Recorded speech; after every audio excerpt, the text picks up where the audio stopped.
Three, two, and one. And we are live. Yeah, Brothers, welcome to another show. Fellas, today we have my brother, Cardell Beasley, on the show. What's going on with your brother? Oh man, what's up, bro? Everything is wonderful, man. Everything's wonderful. I can't complain, man. Life is Man, good.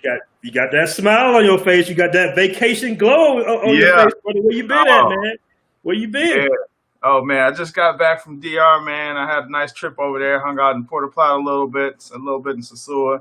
I didn't make it down to Cabarete this time, so it was good, man. And now we got some freaking snow in here in the DC area, so I'm ready to go again. Oh man, did you have that face on when you had to leave that last day, or that Roger No, Airport? I was just telling my man about that joint. I told him that, we used to throw parties back in the day and stuff, man. I was like, hey, you remember how niggas used to look when we turned the lights on and the party was over? Motherfuckers was sad. I said, that's exactly how niggas be looking at the airport. Like, dang, I gotta go back to this bull.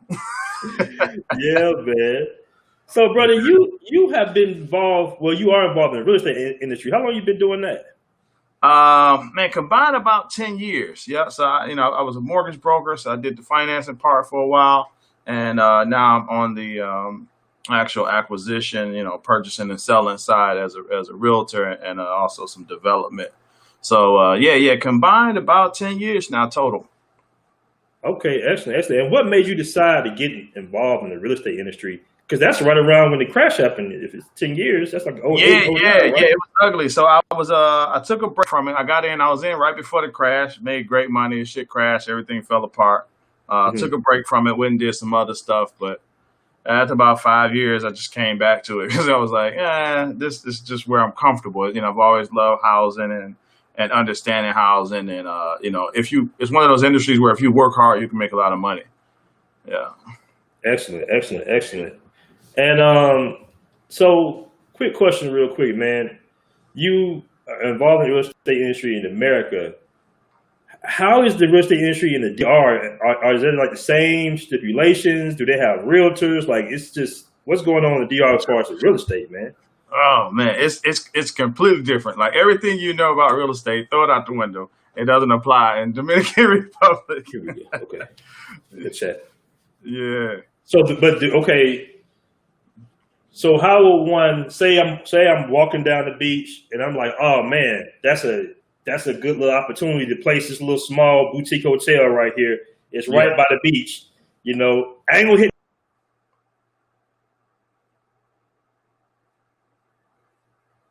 nobody up. I just see a for sale sign. I go to try to renovate it, and somebody say, "Hey, what are you doing, man?" I say, "Man, I'm paying." And they say, "Oh no, this ain't your property." Yeah. And I pull out a little piece of paper. I say, hey, "Wait a minute, man! I got this piece of property right." Say this, Aaron Fires, my name. This is my title. And they say, "Oh no, man, this ain't your property." What's going on with that, man? Is it really wild west in concern with real estate in the Dominican Republic? It is. That's really the best way to describe it, man. It's almost it's crazy. So here's the excuse me. Here's the main issue with it and the big differences. So in the U.S., for you to be involved in real estate, there's a board. Wherever you're at, you have to be part of that state board. So you're regulated by someone. Secondly, you have to go to school because you need to pass the exam, which is very difficult. Thirdly, there's a two-part exam, the real estate portion and the legal portion. So you damn near have to be a lawyer to get into real estate in the United States. There's a lot of hurdles to get over, and there's a lot of people to answer to. As an agent, I have to carry insurance and the whole nine. So it's serious to be an agent in the United States. Mm-hmm. To be the process to be an agent in the Dominican Republic is, you have to wake up in the morning, you go to your bathroom, you wash your face, and you say, "I'm a real estate agent now." Hey. That's it. There's literally there is no licensing. There is nothing, dog. You can be like, I was selling flip flops on the beach yesterday. I woke up in the morning and said I want a career change, and so I decided to be a real estate agent today. Wow. Yeah. Hey, real quick, man. Shout out to my brother Bobby McKnight Harrison. He says, "Shout out to my two homies, Take this Yeah. and add it to your Bitcoin accumulation. Appreciate that, brother Bobby McKnight Harrison, man. Appreciate that $2 super chat, brother. Yeah. That's my guy there. That's my guy. Yeah, we're doing a show tomorrow about the Bitcoin. You know, Bitcoin reached the 20,000 mark, Yeah. and Yeah. it did like 10,000 in like 3 months, man. So if you got into Bitcoin, man, you up right now. As Nip said, double up. double up, man.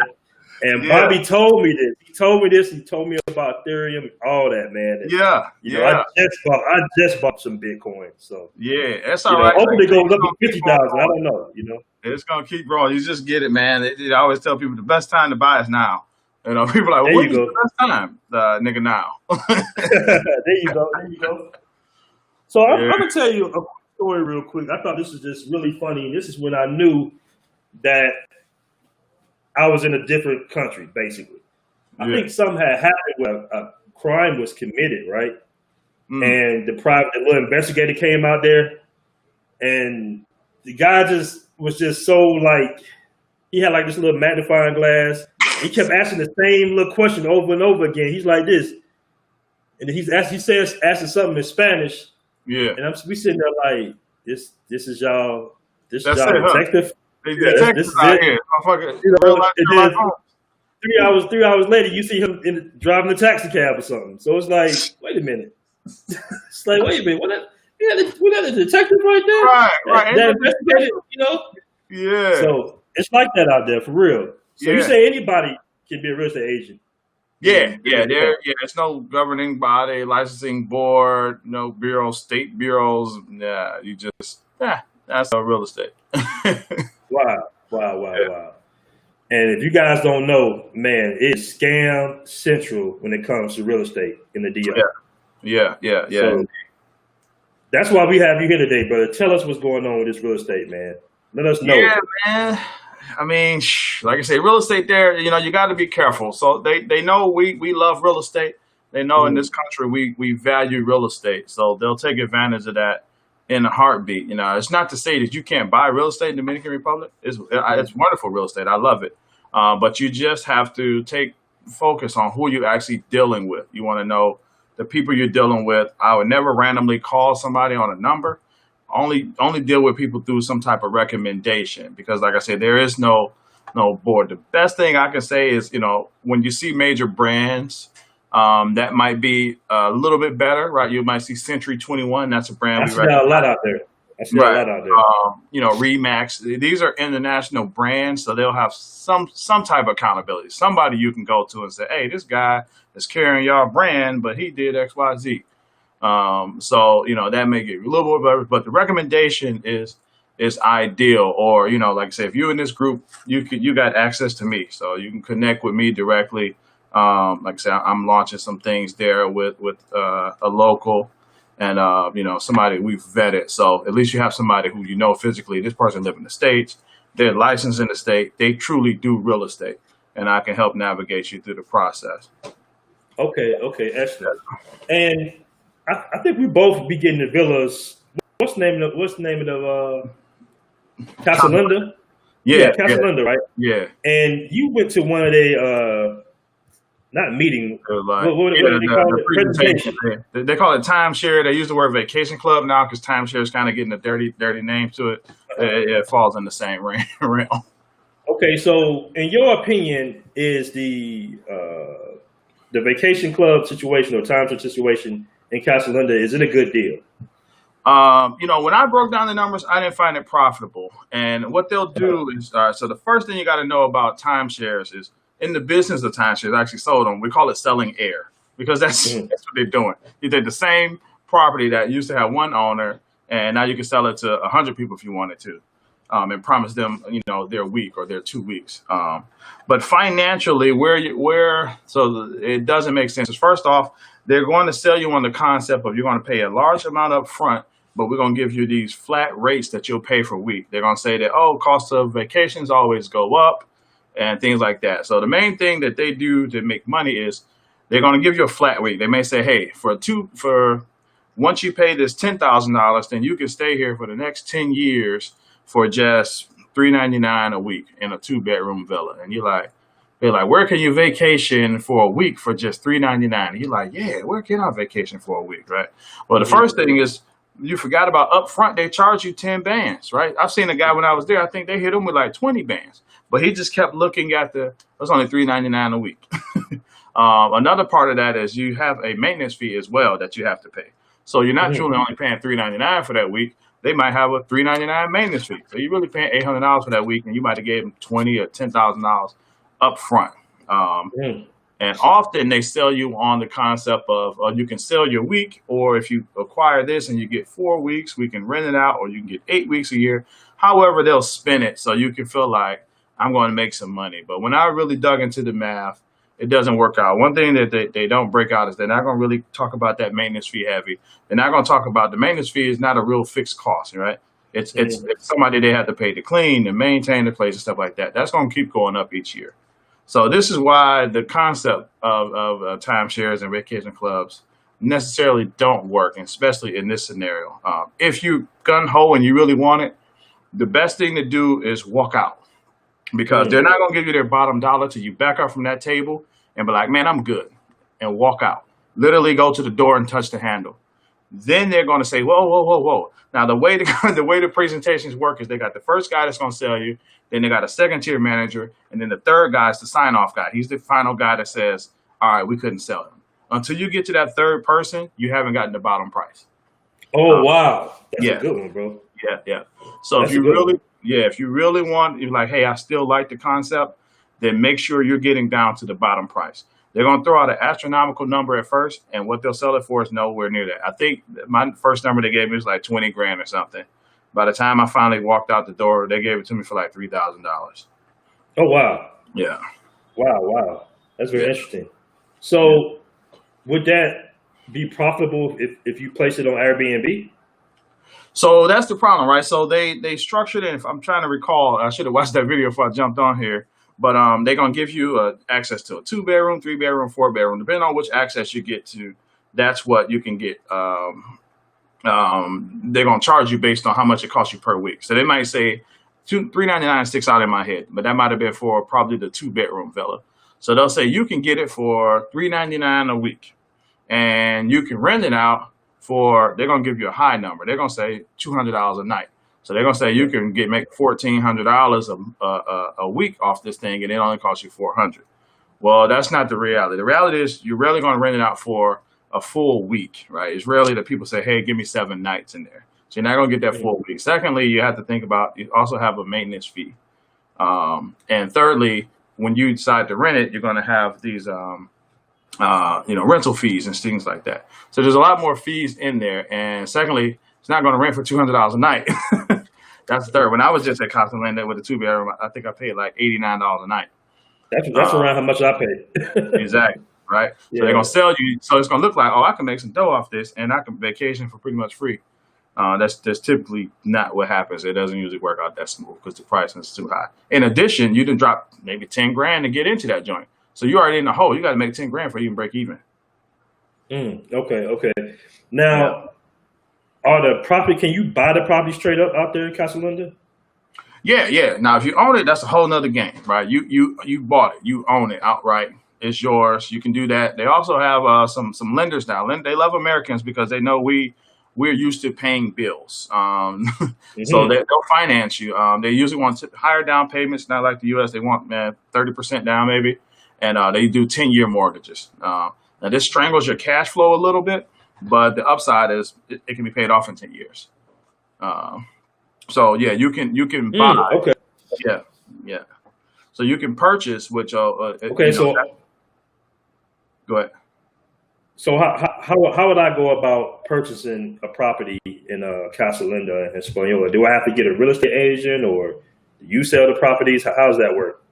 Yeah, I would get someone to work and represent on your side. So typically, if you go directly to, you see a place for sale, that person, they represent the seller. They work on the sellers. Same thing in the U.S. You got a buyer's agent and a seller's agent. If I'm representing a buyer, I'm working in the best interest of the buyer. If someone goes directly to, I saw this house for sale, and I started talking to the guy that listed it, well, his fiduciary responsibility is to the seller. So he's going to work on behalf of the seller to get as much as he can on that side. So you want to get someone to represent you to be able to transact that and make that acquisition. Okay, okay. And do you feel like you should get, because you just said earlier that the agents, anybody can be an agent, but you can utilize an American real estate agent out there? Yeah, so you can, like I say, if you're in this group, you know me, you can connect with me. That way you got somebody directly that's here, and I got a partner there I work with, his feet on the ground. But yeah, I definitely would find an agent through a recommendation. Get with somebody who's worked with an agent there at least and transacted with them, and then maybe get a recommendation that way. I wouldn't just randomly call an agent because you just don't know what you're getting. Anyone could be an agent over there. Agents here, if you just call someone here, they can't really transact that because they don't know anything about that. Agents are licensed per state. I'm licensed in a couple of states, in DC and in Maryland and Virginia, but I cannot do a California transaction because I don't understand the Californian law. So I can't, really guide you properly. So Okay. an agent here, if they don't do work over there, they don't understand it either. So don't just get an agent that sold you your house here to try to help you out there. Got you. That's a very good point. Yeah. Brother, I have a question. A guy named DOS. He says every group of people on earth are buying real estate in the US. Why would I buy real estate in an undeveloped island like the DR in COVID-19 world? So they're buying property in the U.S. Because our appreciation.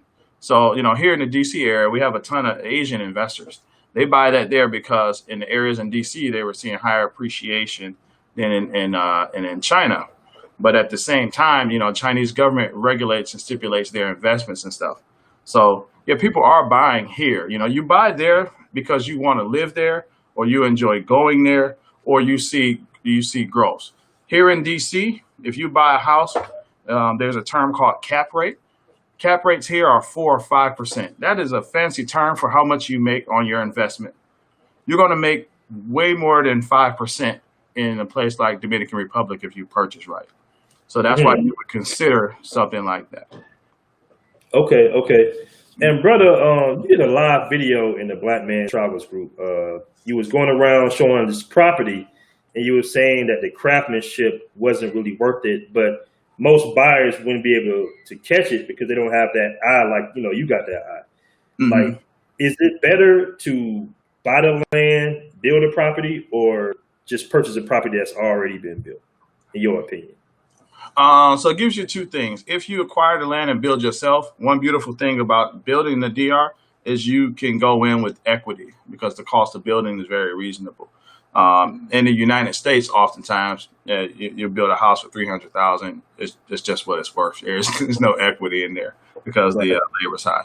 So it's pros and cons. But if you are building, you're building, and you hope you got a good builder, and you hope you got a good product. A house that's already done, you can literally go in and put your eyes on it and take another professional, that really understands it, and you can actually know what you're getting. So that's the pro to purchasing something that's already available versus building. But if you build, you may build a place that you spend $100,000 on that's worth $180 as soon as you finish. Okay. And do you suggest getting builders out there, or maybe bringing in your own builders? Like, what is your suggestion on that? Yeah, so you have to use a Dominican builder. American builders, for one, it costs a fortune just to take someone out there, but it's a lot of different nuances that they're not familiar with. The wind, the rain, the elements of the country. American builders, they wouldn't know how to build properly there. So the benefit is, like I say, the labor is cheap, so that's why you can build cheaper and nice places there. But overall, there's a ton of builders, but it's almost like the realtor thing. Anybody could jump in the game. So you got to really look at, what they've done. Let's go look at some of their other works. And I advise people to look at it twice, because if you're not in real estate, when you walk in the house, the average person looks at the cabinets are nice. Oh, they have, stone floors, and they got granite countertops. And these are the things that the average person looks at because it's attractive, right? Oh, this is a nice cabinet. So this is a nice door. But the second time, maybe, the nostalgia and the excitement can wear off, and you want to, does the window actually open properly? Is this crooked? Let me really take a look at the pitch in the shower and make sure the water will drain properly, or will it drain back into my floors? Things of that nature. Is these walls, are they even? Let me really take a look at the roof. Let me look at the property after they've had heavy rain and take a look at the roof and see if there's leaking and things of that nature. So those are the items you want to see. Typically, what I say when people cut corners on small things, the light is crooked, the doors don't shut properly. These angles that's just the beginning. That means behind the walls it's even worse. Okay. That makes a very, very good point. Yeah. And are there any should brothers look to buy into properties in Sosua area, Port Plata area? Like, what's the new developing area out there? Ooh, man, that's good. So when you're buying properties to rent, it's two ways you can look at it. If you're going to hang out in Sosua, so you want to buy that property because that's where you're going to be hanging out, then you can buy it there. So a lot of tourists and stuff in the Sosua area. If you're thinking about moving over there, you might want to think about somewhere like Puerto Plata, like where Taylor is, because it's more kind of city life. You got the tourists and people are hanging out in Sosua. Prices are inflated because they know they're tourists and things of that nature. So if you're looking for a place to, hey, this is where I'm going to be hanging out and stuff like that, then you may look at, Sosua, Cabarete. And it's a ton of people there to visit there. So the rental opportunity is great. What I'm looking at in Puerto Plata now, while I'm actually trying to buy some condos over there, is they are building a cruise terminal. So they have a cruise port, and I'm a big cruiser. So here's the difference between the two. They had Amber Cove. Amber Cove is a cruise port. A cruise port, the ships pulls in for the day, let the passengers off. You go explore the country, enjoy yourself, have a good time. You might get back on the ship at nighttime, and you guys might go to another country.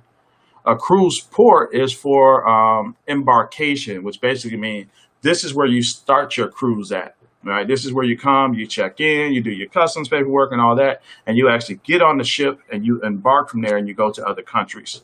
The reason why this is so important is because when people decide, this isn't for Dominicans, right? It's not for them to be able to take cruises. What's going to happen is people will come from other countries. They'll fly into Dominican Republic to get on the ship to go to enjoy the other countries on the ship. But whenever you do that, you're flying to another country. So you don't just come and get right on the ship. You usually come a few days before because this is a whole nother country you can add to your list. Mm-hmm. So what's that going to create is people who are coming in who need places to stay. Exactly. Right. So that cruise port, the cruise terminal that they're building is in Puerto Plata, and they're projecting to service 650,000 people a year. These people are staying 2 to 3 nights. So you're talking arguably 1.8 million nights that someone's going to have to rent from somebody. Nice. Yeah. Nice. And what area is this again? This is in Puerto Plata. Yeah. So anything here, the cruise terminal they're building is called Taino Bay. So if you look up Taino Bay, anything within probably 6 miles of that, it may be a potential good rental. Okay. Now, the brother TaylorMade, shout out to TaylorMade, shout out to Russell. I met him a few times out there in the DR. We always have a good conversation. Mm-hmm. He made a video called Getting Ripped Off in the Dominican Republic. Now, I've heard of many of your stories. Matter of fact, the very first time I went to Sosua, I heard about a story about American guys coming out there getting ripped off. So basically, in the video, TaylorMade was saying that a brother went out there and decided to purchase a property right across the street from the Atlantic Ocean. I think it was a 50, 60 unit, something like that, if I'm mistaken. And unfortunately, the brother, I guess, got a shady lawyer, and he might have lost his money, right? Can you explain exactly what happened with that situation?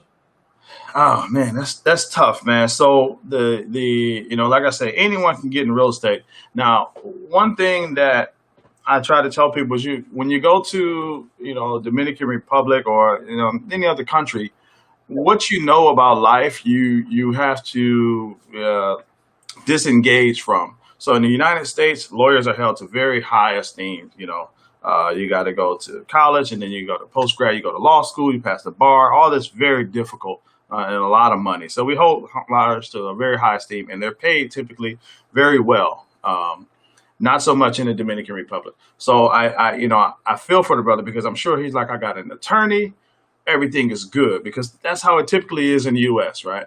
There, not so much. I think someone told me that you can be a lawyer in like 2 years, and the attorneys there aren't paid well. It's not a high esteemed job, so it does not get the best of the best, unfortunately, and you will get scammed by an attorney because they're not like here making $200 an hour or something. It's actually a low paying career. I want to say that people that work at the resorts make more than the attorneys there. Oh wow. Yeah, so just because they're an attorney, you're not safe. So I will say what you want to look for if you're going to buy land there is something I call the Holy Trinity. All right, and it's 3 documents, and the first one is called I think I wrote it. It's like a cadastral or something like that. I can't remember how to pronounce the name, but this is basically the equivalent of the U.S. We have what's called a land survey, and so you get this cadastral, and that's one of the main pieces you need. Now, once you see that, then they have something called a deslinde, and that. Right. That important document, what it is the government backing the cadastral to say it's all official, like this is good to go. And then the third piece is the title, just like you have a title to a car here. If any transaction, if they give you any funny talk about any 3 of those pieces, walk away. Because without those 3 pieces, you cannot transact property the correct way in Dominican Republic. Okay.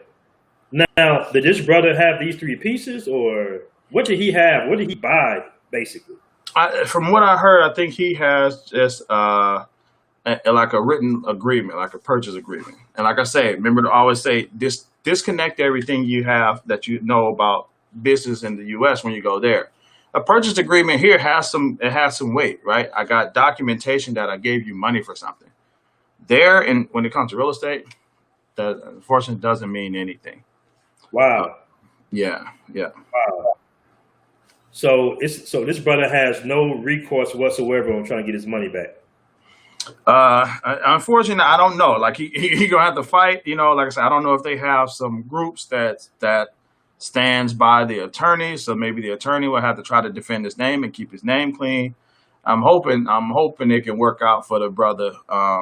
But yeah, I don't know. Like I say, if this person does not have the proper rights to that land and stuff, I can sell you a house in Casa Linda if you'll sign a purchase agreement with me.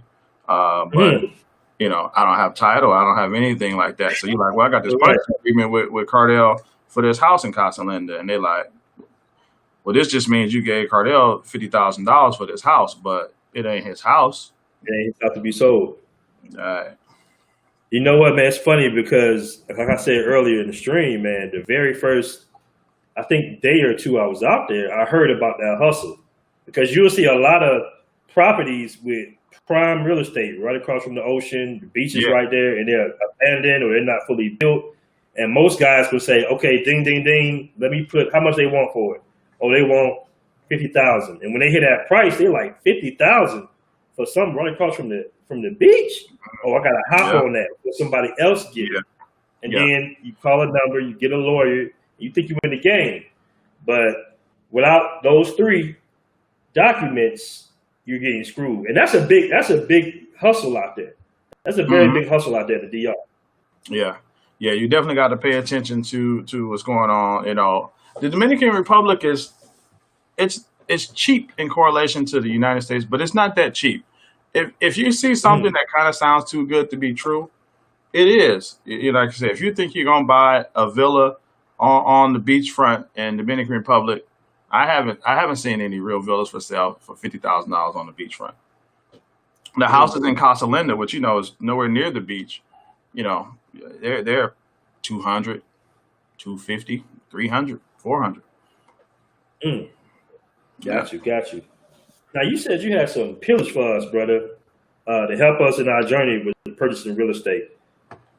Yeah. So, like I say, we kind of discussed some of them. You definitely want to do the Holy Trinity. Like that's the first thing when you even, because there's no need to talk even further with anyone. You find out if they Hmm. got, the cadastral, this linde, and the title. If they Okay. mumble on any of that, just walk away. They don't have it. So one interesting fact there. So in the U.S., we have like wills, right? You own Right. something, you write it in your will, it goes to this person. That's that. You say who you want it to go to. Hmm. In Dominican Republic, in terms of property, um, the property goes to the children, right? There is no will to say, well, I really only fuck with this kid, right? So it went to this Right. kid. Right. It goes to the children. So that's why you have to make sure you got clear title and stuff, because we all know Dominican Republic has gorgeous women, and we're not the only ones that like them. Dominican men, they're out there enjoying life as well, right? So this guy he has his two main kids with his wife, but he got two other kids with the lady down the street that anybody really paid attention to. Now, when Hmm. he dies and he has these acres or this beautiful property, they thought that the two kids that used to live with him, it went to them, but in reality, it went to all four of them, right? So you bought something from the two kids who used to live with them, but it wasn't verified. You didn't get the cadastral, you didn't get everything to make it official. So now these other two kids that he used to get down with the chick down the street with, they actually have rights to that property. Hmm. Yeah, Wow. And that's what happens a lot out there. I always hear something about yeah, the kids are disagreeing on what to do with the property. I hear that yeah, a lot out there. yeah. Wow. That's crazy. Yeah. So as far as the how do we avoid the pitfalls, man? I know you just gave us the three things to look for as Yeah, far as the title. I think you call it the Lindo. yeah. Yeah, That's Lynn. Lindo. Yeah, Okay. yeah. Is there any other tips you can give us? Yeah, so definitely, like I say, when it comes to the agents, reach out to me. Work with somebody who's a referral. Don't just call an agent. Some of them look polished and stuff, but always try to get a referral from someone and somebody who's actually worked with that person. Like I say, because anybody can really get in the game. Ask for proof of them transacting transactions. Hey, can you send me documentation of your last three transactions? Get some paperwork, get some documentation behind them. Don't be afraid. Don't be timid.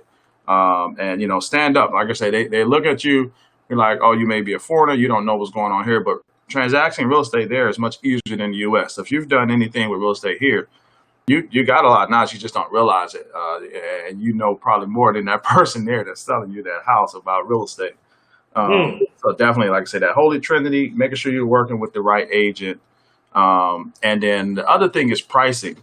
Look at what you're buying it for. If you're buying it for a rental, we'll do a whole nother, show with that that's breaking down numbers, but um, use that to cost. They don't have we have here, which is called the MLS. The MLS allows me to see other transactions, how much a house sold for, a ton of details about the property, so I can value the property in the correct manner to say that, hey, this is worth this much. They do not have that there, Hmm. which ultimately means that they can price it whatever they want, and it's hard to determine the value. When you buy a house here, you have an appraiser. The appraiser uses comps, or maybe the sales approach, what we call, or the builder approach, whatever approach they use. They can evaluate a property how much it's worth. You don't have that there. So I say, look at the numbers for yourself. Can I buy this property and rent it out for this amount, and it still makes sense? Because the valuations are all over and the build quality is all over.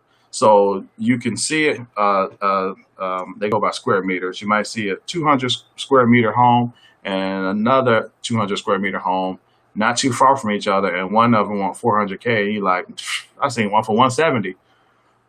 You're going to get 170 worth of quality. So that, yeah, you definitely want to keep that in mind. So when you're looking at the pricing, just look at, does it work for me? Does it work for my budget? Or if I'm renting it out, does it work for my rental cash flow? Hmm. Okay, and as far as financing, I know we spoke on that a little earlier during the stream. As far as financing, Hmm. do Is it better to get financing from a Dominican bank, or can you carry over your American bank relationship? I haven't seen any American banks lend for or property over there. So I couldn't speak to that. I haven't found one that says yeah we'll lend over there. But so you'll have to use their banking. Like I say, their Mhm. banking is a little bit different. The rates are a little bit higher. So if you see a 5% interest or something, that's kind of typical. They're not getting over on you. Like I say, they're going to do a 10 year and they're going to want 25 to 30% down. Okay, okay, okay. Yeah, and they're going to Okay, finance you. excellent. They'll look at your American credit and basically your American income Okay, and that was gonna be my next question. So you have to provide documents like the same that you would provide with an American bank looking for a house. yeah. It's not as deep. They're gonna want bank statements. They're gonna want to basically see you got money coming in, or if you got Okay, ex-military, you got pension or something like that. okay, Here, they're gonna dig a lot deeper, but yeah, it's not as in detail there. okay, excellent. And do you have to have a certain credit score out there, or it's just they want to just see money coming in?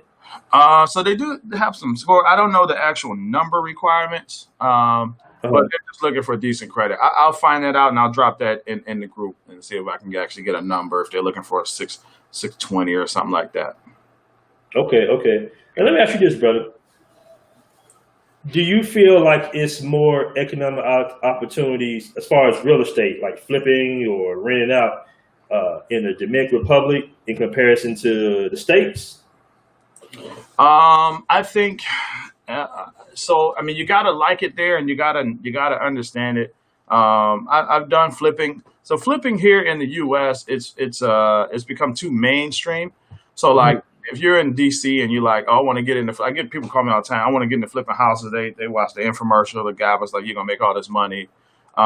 It's difficult, and nationwide, the average on a flip is less than 30K, and it's gonna take you Mhm. about 6 months and it's gonna take you a lot of stress. So don't get too hyped. Like you watch these shows and they're all crap, man. These joints they'll show you, oh, we bought this house for 50,000, we fixed it up, we sold it for $200,000, we made 150 grand, we're on to the next one. That's crap, bro. That's not how it worked at all. So the when it comes to flipping houses, I would say I don't know. I haven't seen people flipping houses in DR, but development, you can make money in development. I do development over there. It's much greater than here. I worked in DC with a guy doing development. The profit margins are very small in the United States because the labor costs are so high. So if you Mhm. have interest in development and you like to go to DR, you can definitely learn the game and develop over there and make more money than you would here. When it comes to rental, I do both. I'm originally from Detroit. I love Detroit. I buy property there and I rent that. But I will buy homes in DR and rent those as well. So it's a personal preference, which one works better for you. One thing I will say that the laws in DR are very what we call tenant friendly. So if you do rentals there, I would focus on like Airbnb and things like that, and not long term rentals. Because when I say it's tenant friendly, you put somebody in there 12-month leave, 6 months in, they stop paying. It's hard to remove them from the property. It's not like here where we got a great court system where you go through the process, eviction, and they're out of there in 10 days. Yeah, you know what? I've heard of that. So maybe I'm not sure if you're familiar with this, but if I have a property out there, right, and I Mm. decide to let my girlfriend stay with me, is it true that she can have battle for that property if we break up or something like that? Ooh, man, I actually don't know anything about that. That's like a common law thing. So, like Right. like I lived in Virginia. Virginia's a commonwealth, and yeah, shit like that can go down on you. I actually don't. I honestly can't give a solid advice on that part. But I'm gonna Yeah, write that down and I'll find out for you. yeah. I believe Russell Taylor May was saying that don't let him live with you for a long amount of time, something like that. He was mentioning on his channel. Yeah, and I can So see that because they are, like I said, they're very tenant friendly there.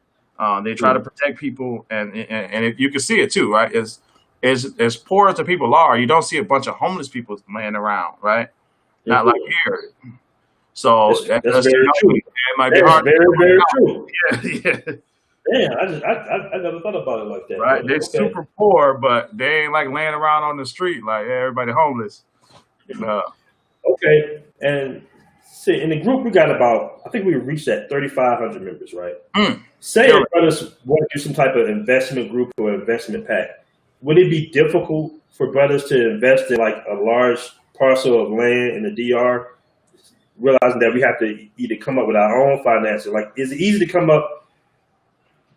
Do all we have to do is come up with the money and present it to the people that own the property, or is it a lot of red tape in it that concern? We have to utilize a Dominican bank if we want to come in as an investment group. No, yeah, definitely. Cash is king over there, man. You Okay. got capital. You can do anything, man. You know, I've been talking to fellas in the group a little bit about it. I may present some opportunities for. I'm real big on group economics, man. I feel like that's the way to move forward. I worked in banking a long time, and I watched the Indians and I watched the Asians and I watched everybody come together. So the hurdle we have to get over is the trust. You know, we don't trust each other, um, Mm-hmm. but in reality, we gotta work together. At some We point, have you to. gotta stay boom. And when people talk about trust and like, I don't know that guy, I don't know that guy. I say, hey, let me ask you, what trades did your 401k make last week? Mhm. I don't know. Who manages your 401k? I don't know. Okay, so stop trusting white people, right? You Right. got 50 grand in somewhere you don't know. You don't even Where know is who's that? managing it, right? You don't know what Mhm. trades they're making. Most people don't even know their 401k is being traded. Uh, Mhm. so Exactly. That's a good at some point. point we have to say, hey, we're gonna trust each other. We'll still do. We ain't doing what we call nigga business.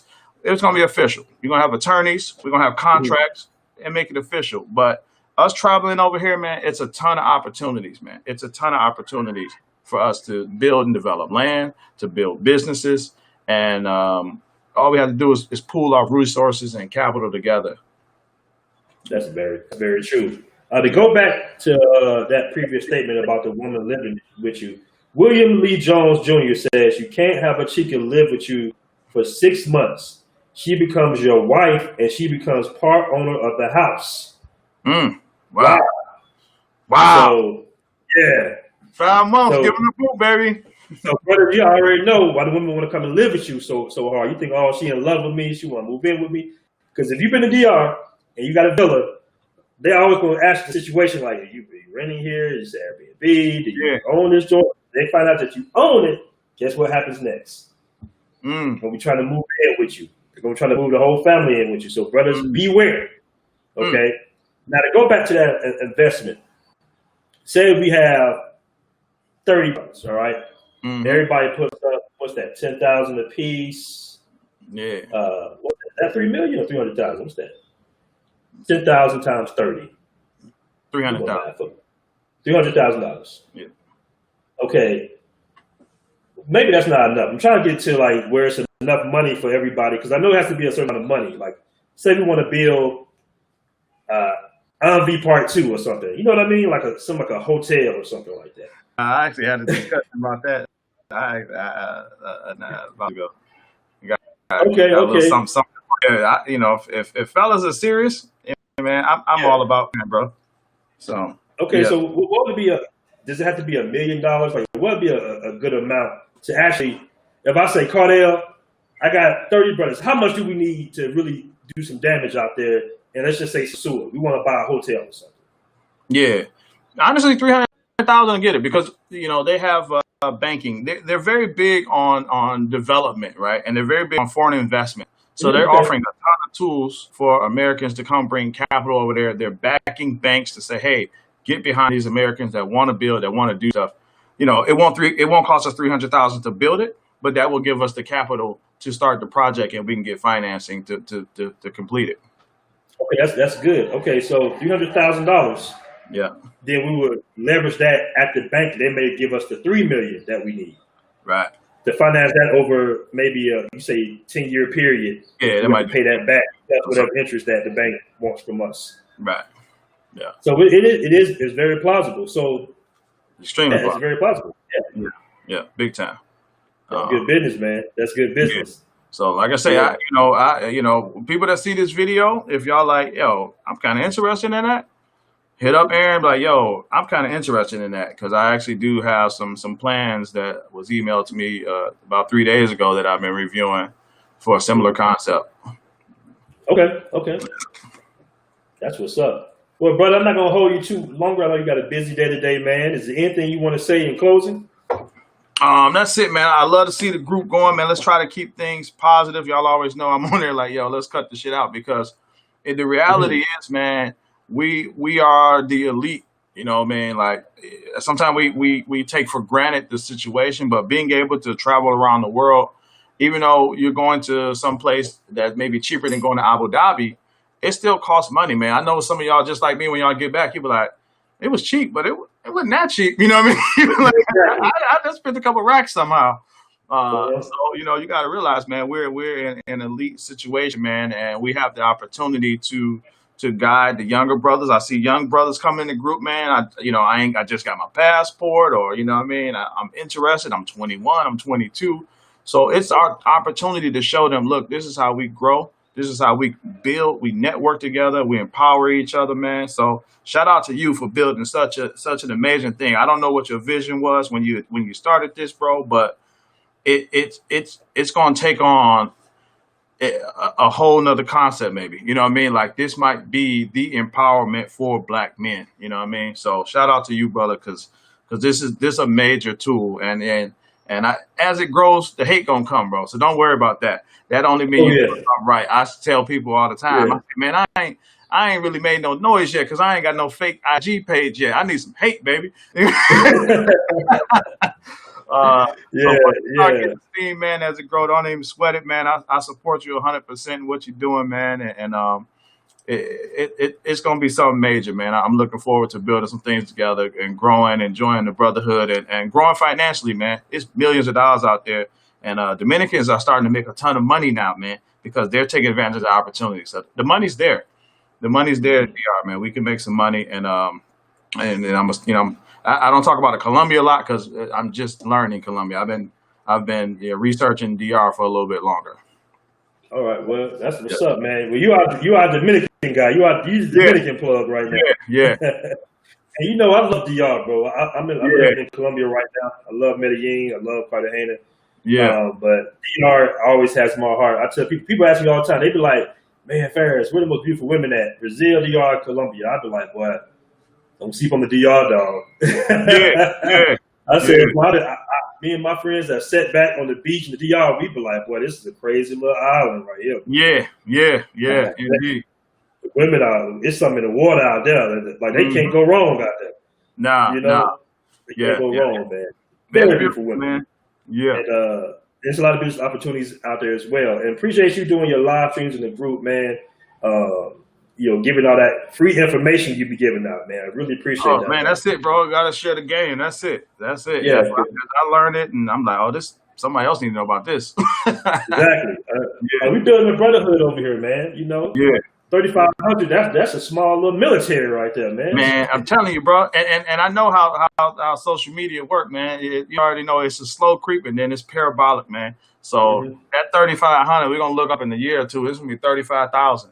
You know, so I'm looking now. I'm like, the brothers that's in here, let's start building. So when those other people start coming in, they can see what they can do together. They can see that. Exactly. Y'all know that spot y'all be hanging out in DR. You know them brothers from the Black Man's Travel on that shit. Them niggas started that together. Exactly. Yeah. And we're gonna make it happen too, man. Group economics is what it's all about because everybody else is doing it. I was in Brazil one time, and it was these Japanese guys. They spoke Portuguese. But they also spoke English. And these guys were just celebrating. It was about maybe 10 of them. And I'm like, okay, they turned up. They were like, hey, what's up, man? Have a drink with us. I'm like, what's going on, man? Somebody's birthday? He was like, nah, man, we just bought this building off in Copacabana. Damn. And I'm sitting here like, damn, 10 Japanese guys, all in their early 30s, just bought an entire building in Copacabana. But you got 30, 40 brothers that can't even go in on one bill. You know, brothers be skipping out on the bill. That happens a lot out here, by the way. Brothers be skipping out on the bill. What happened to Daryl? Where Daryl go? Right. The bill club. So man. we gotta gain that trust. Bro, trust me. Bro, it's happened a couple of times out here as I'm out here. And guys are skipping. We had one guy who was from Seattle. I think his name was John. He claimed he was a lawyer, bro. And this dude did this several times out here. You would see him, right? People like, hey, dude, come get some shots, man. Come get some drinks, bro. I got it. I can take care of it. Get some drinks. I Yeah. never dealt with him because he had a real bad energy off rip. So Yeah. I didn't deal with it. I said, no, I'm good, bro. Because I don't like when guys I don't know buy me stuff. You feel me? Mm-hmm. I'm like, I'm good. First of all, I don't just take shots. Usually I don't even drink at the bar or the club. Usually I just have a water and I pregame at the house, right?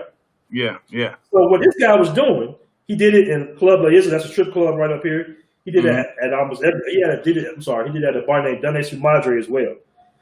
He would run up the tab and disappear, bro. Mick Belly say facts.